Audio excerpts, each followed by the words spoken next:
वाह।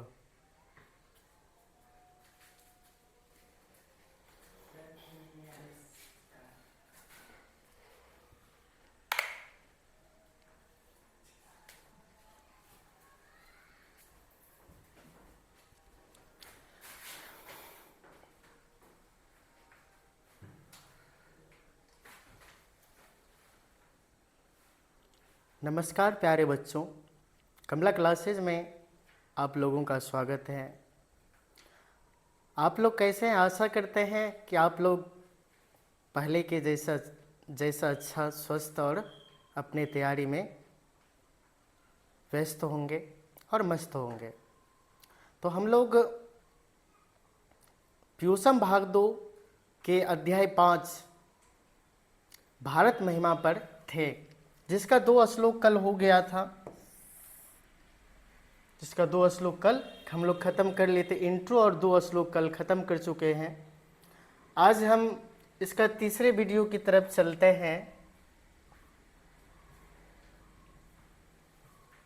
और आशा करते हैं कि आप लोग उसको घर पर बैठ कर के रिवाइज किए होंगे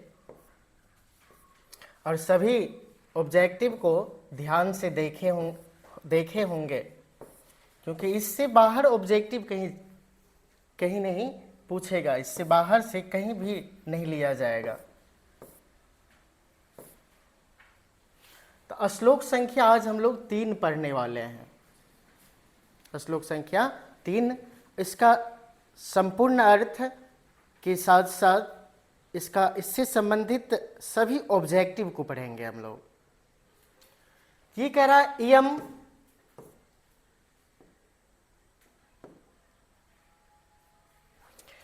इयम निर्मला वत्सला मातृभूमे प्रसिद्धम सदा भारतम वर्षमेतम विभिन्ना जना धर्म जाति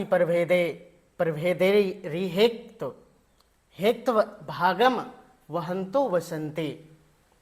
इयम निर्मला वत्सला मातृभूमे प्रसिद्धम सदा भारतवर्षमेतत् विभिन्ना जना धर्म जाति प्रभेदैर्हेक्त्व भावम वहंतो वसन्ति।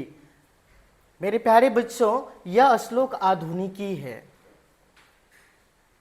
मतलब आधुनिक काल में यह श्लोक पद अध्यक्ष के द्वारा रचना किया गया है। पद अध्यक्ष के द्वारा क्या किया गया है? रचना किया गया है। इयम का मतलब होता है यह, निर्मला मतलब होता है निर्मल यानी पवित्र, निर्मल यानी पवित्र। वत्सला का मतलब होता है ममतामयी।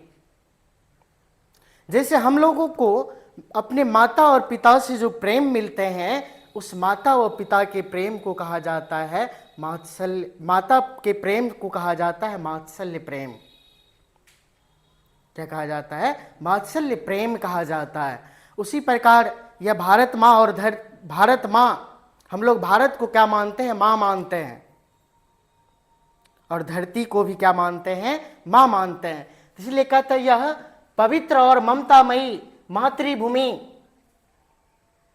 यह पवित्र और ममतामयी मातृभूमि। प्रसिद्धम मतलब प्रसिद्ध, सदा मतलब हमेशा, सदा मतलब हमेशा। भारतवर्ष में तत् का संधि विच्छेद हो जाएंगे मित्रों। भारत वर्ष जोड़ एतत्, भारतवर्ष जोड़ एतत्, भारतवर्ष जोड़ एतत्, भारतवर्ष एतत् मतलब यह, एतत् मतलब यह, कैसे? यह पवित्र और ममतामयी मातृभूमि, पवित्र और ममतामयी मातृभूमि। अब यहां चले आइए। भारतवर्ष हमेशा से प्रसिद्ध रहा है। प्राचीन काल में भी था, मध्यकाल में भी और आधुनिक काल में भी पूरे संसार में भारत देश अग्रगणनीय है और पूरे संसार में प्रसिद्ध है। और किस लिए प्रसिद्ध है? तो भारत की संस्कृति, प्राकृतिक सुंदरता अन्य सभी देशों से क्या है? अधिक सम्मिलित है, वह पवित्र है। इसीलिए भारतवर्ष विश्व के सभी देशों में अग्रगणनीय माना जाता है। समझ गए प्यारे बच्चों, अग्रगणनीय माना जाता है। इसीलिए कहा जाता है, यह श्लोक कहता है कि यह पवित्र और ममतामयी मातृभूमि भारतवर्ष हमेशा से प्रसिद्ध रहा है, हमेशा से प्रसिद्ध रहा है। विभिन्न जनाह मतलब होता है लोग। जनाह का मतलब क्या? लोग। जनाह का मतलब क्या होता है प्यारे बच्चों? लोग। धर्म जाति प्रभेदे रिहेकत्व भावम। धर्म जाति प्रभेदे मतलब धर्म जाति के भेदों से ऊपर उठकर, धर्म जाति के भेदों से ऊपर उठकर एकत्व भावम, एकता के भाव से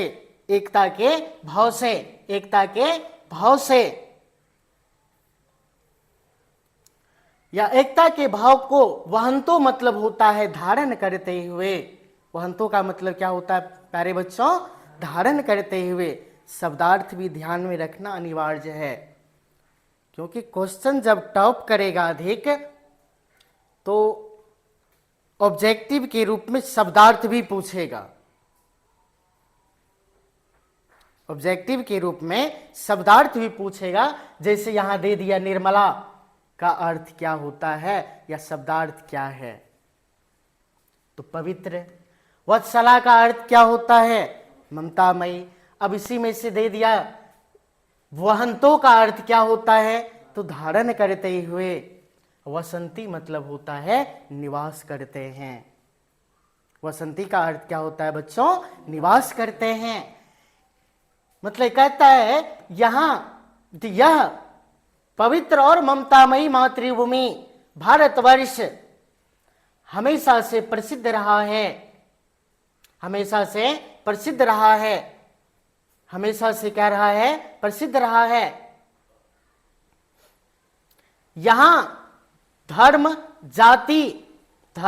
जाति आदि के भेदों को, धर्म जाति आदि के भेदों को भुलाकर या ऊपर उठकर, मतलब भुलाकर एकता के भाव को धारण करते हुए, एकता के भाव को धारण करते हुए लोग निवास करते हैं। क्या करते हैं? निवास करते हैं।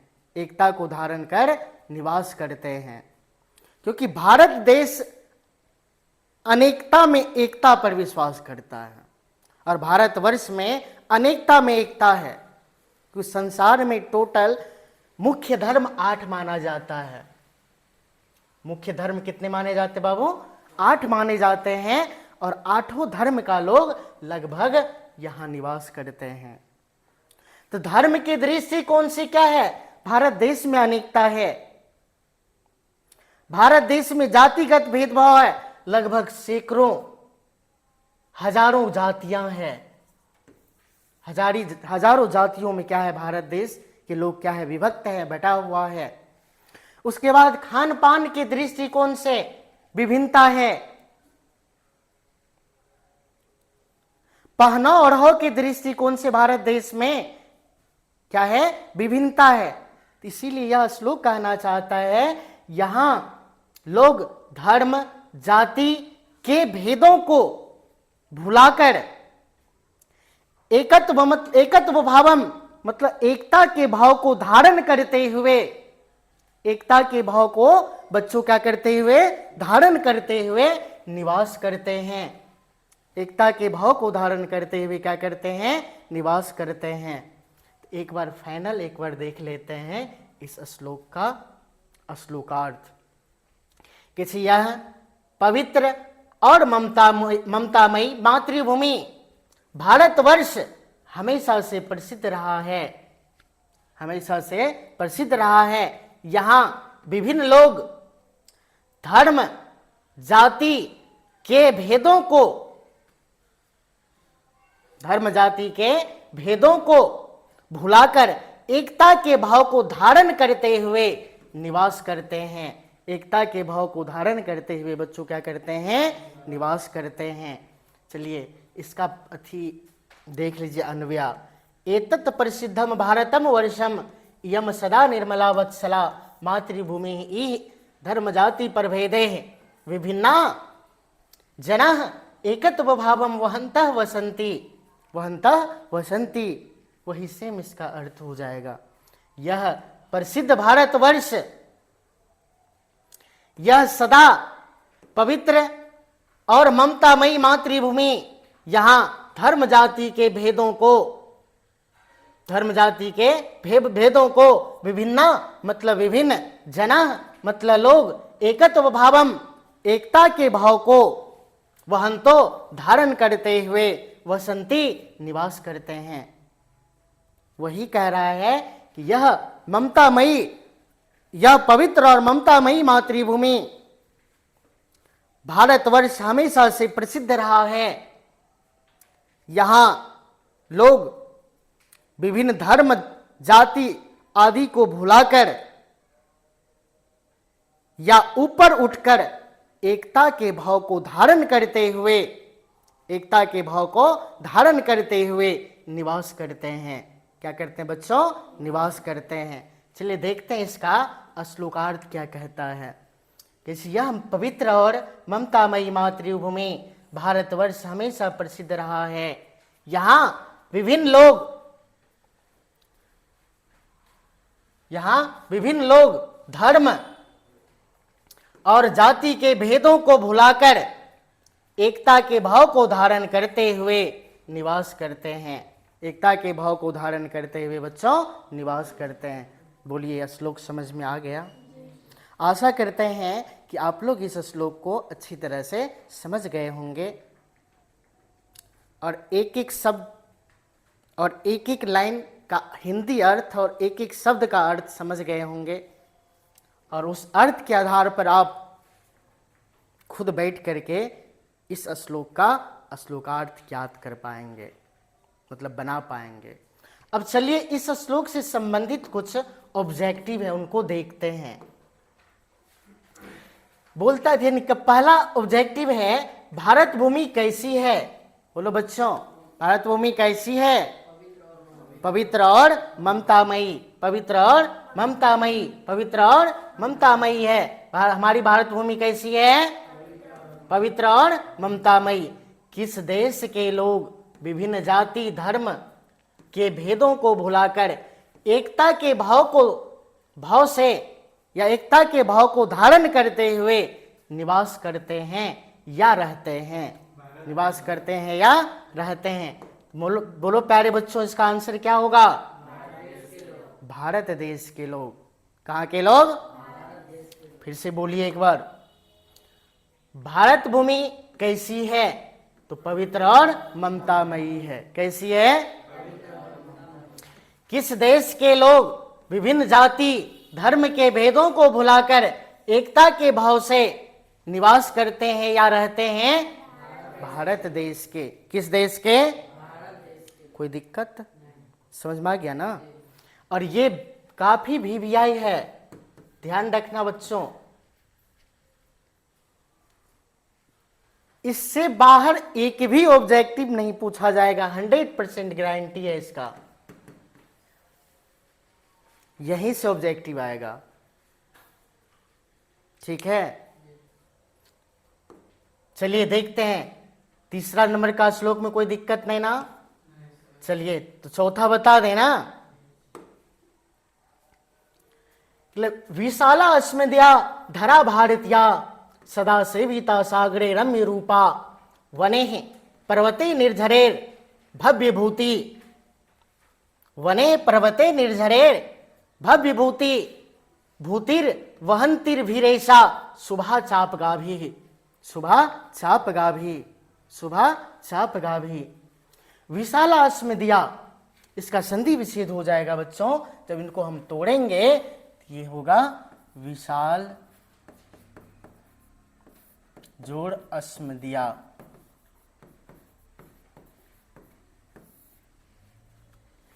धरा, धरा मतलब होता है पृथ्वी या धरती। भारतीय मतलब होता है भारतीय या भारत।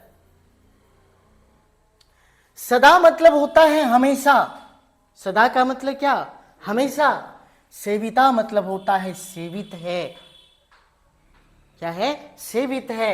सागरे, सागर। रम्य रूपा, रम्य रूपा। रम्य रूपा मतलब होता है रूप वाली, ये भी कह सकते हैं, या रमणीय रूप वाली। देखो, विशाल अस्मदिया मतलब होता है हमारा, हमारी या हमारे। तो हमारे यानी हमारे। विशाल धरा भारतीय मतलब भारत भूमि। धरा भारतीय का अर्थ हम कह सकते हैं भारत भूमि। हमारे भारत भूमि विशाल, हमारे भारत भूमि विशाल। विशाल रूप वाली भी दे सकते हैं, विशाल रूप वाली। और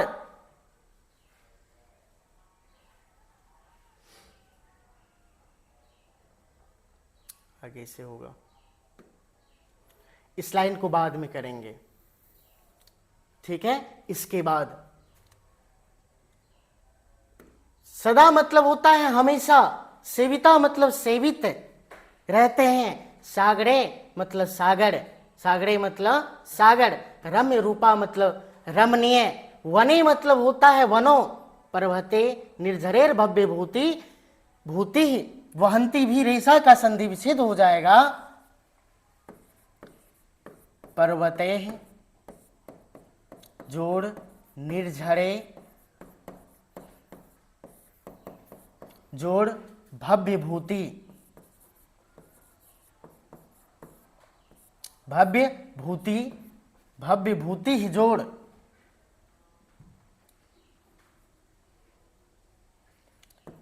भव्य भूति जोड़ वहंती भी जोड़ ऐसा।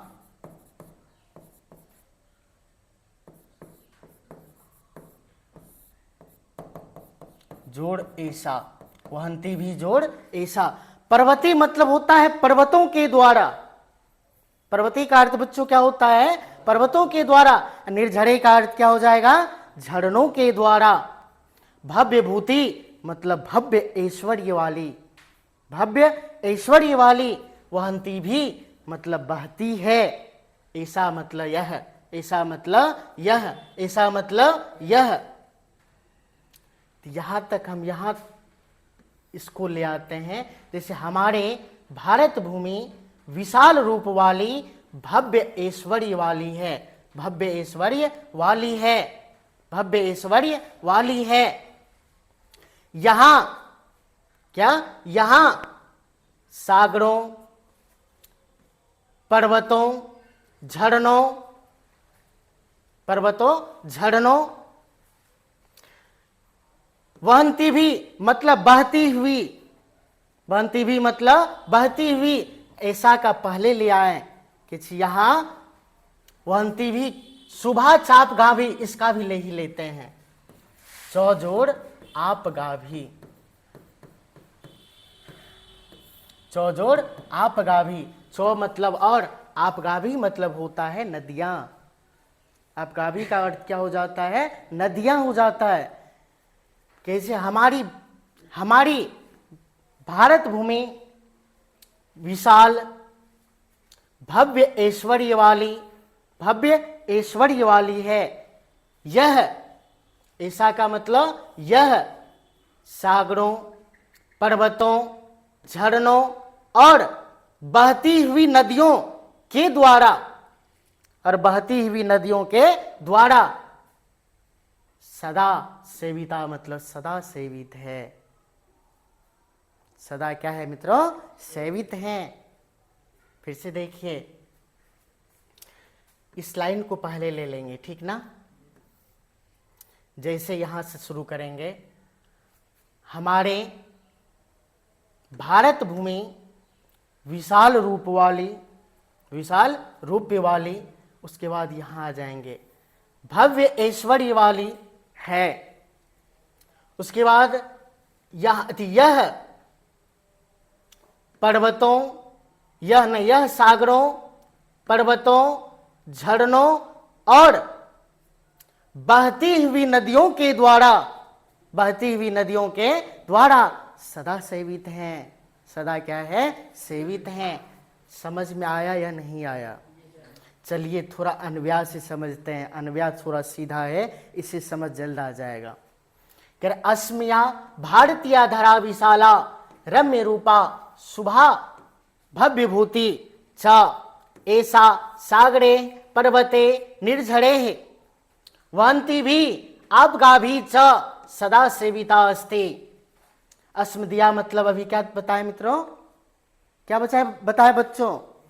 हमारे भारतीय धरा मतलब भारत भूमि, भारत भूमि, विशाला मतलब विशाल रूप वाली, रम्य रूपा शुभा भव्य यानी रम्य रूपा, रमणीय भी दे सकते हैं हम, रमणीय, और शुभा भव्य भूति का अर्थ हो जाएगा भव्य ऐश्वर्य वाली है।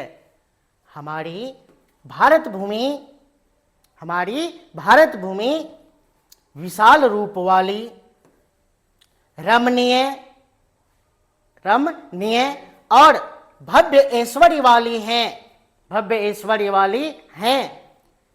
यह सागरे सागरों के द्वारा, पर्वते पर्वतों के द्वारा, निर्झरे झरनों के द्वारा, वहंती भी मतलब बहती हुई, वहंती भी मतलब बहती हुई, आपगा भी मतलब नदियों के द्वारा।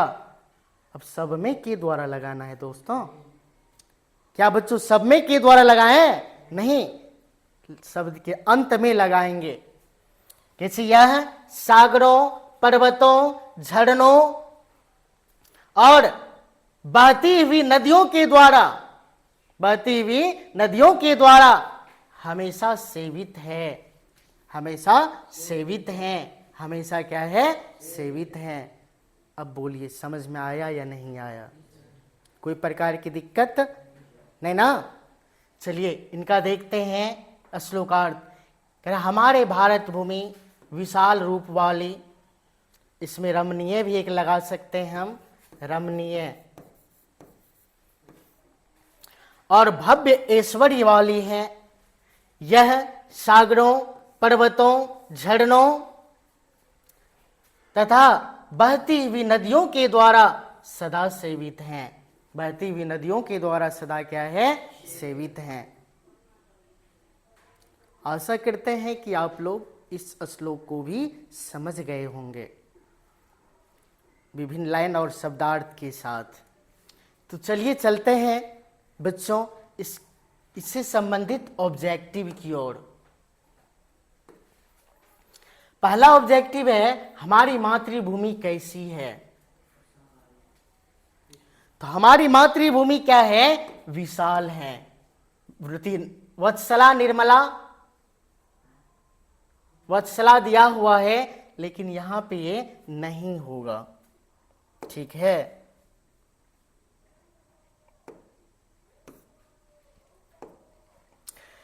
इस श्लोक के अनुसार हमारी भारत भूमि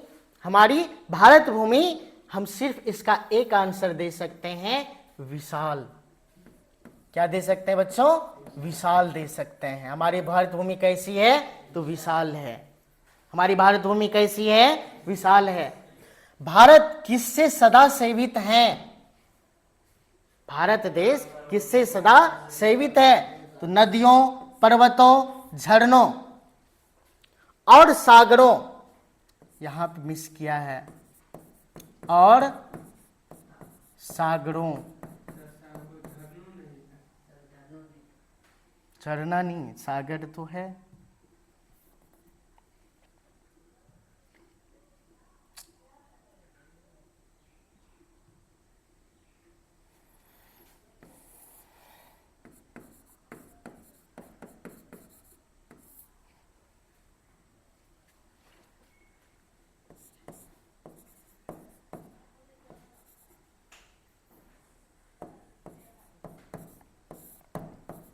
झरनों से सदा सेवित है। नदियों, पर्वतों, सागरों और झरनों से सदा क्या है? सेवित है। झरनों से सदा क्या है, सेवित है बच्चों। फिर से एक बार बोल दीजिए, इस श्लोक के अनुसार हमारी भारत भूमि कैसी है, तो विशाल है। कैसी है? भारत किससे सदा सेवित है? नदियों, पर्वतों, सागरों और झरनों के द्वारा। झरनों के द्वारा सदा क्या है, सेवित है। सदा क्या है, सेवित है। कोई दिक्कत? ऑब्जेक्टिव समझ में आ गया? बीबिया है ये सभी ऑब्जेक्टिव। हो सके तो आप लोग वेबसाइट से इस ऑब्जेक्टिव का नोट बना सकते हैं, इस वेबसाइट को विजिट करके, जिसका लिंक